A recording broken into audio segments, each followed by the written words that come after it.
Hey B, this is just a video to help you understand how to label a triangle. I hope it helps. Cool, so if this is my triangle, one thing you need to know about the trig ratios, which we're going to be working with, is that your triangle has to be a right-angled triangle. If it's not a right-angled triangle, then you can't use the trig ratios. Okay, so here's a right-angled triangle. It's labeled ABC, and they've given me one angle, so that sign there is called theta. Alright, so this angle they've given me and they've labeled it theta. So based on where the angle that they've given me is, that tells me where I should label my sides. Okay, so the first thing I need to always start with is where's the hypotenuse of the triangle. So we know that the hypotenuse is always the longest side, so it'll be opposite the right angle. So I can label that immediately, always. So it doesn't really matter where theta is, the hypotenuse doesn't ever change. So the hypotenuse is the longest side of the right angle triangle. Then, now I need to label which side is the opposite side and which one is the adjacent side. So if you have a look at your angle here, which side is opposite the angle? It's that one there, BC. Okay, so that one would be my opposite side.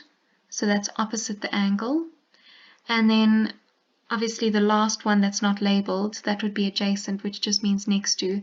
So that one there is next to the angle, so that I can label as my adjacent side. Okay, so if now I went and I changed which angle they gave me. Okay, so say I moved theta to angle C.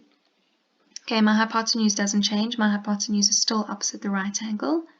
So there's my hypotenuse, but now the opposite side will be AB. Okay, so it's not BC anymore, now it's AB because opposite theta is AB, so that would be my opposite. And then if I have a look at the side that's left over, that's the side that's next to the angle BC. Okay, so that one would be my adjacent. Okay, so if I go and I look at the difference between the two, have a look. So this one here was the first one that we did. So opposite the angle, that's BC, and that means that the adjacent would be AB, the side next to it. But if you have a look at the second one, now the adjacent and the opposite have changed because my angle of reference, theta, has changed.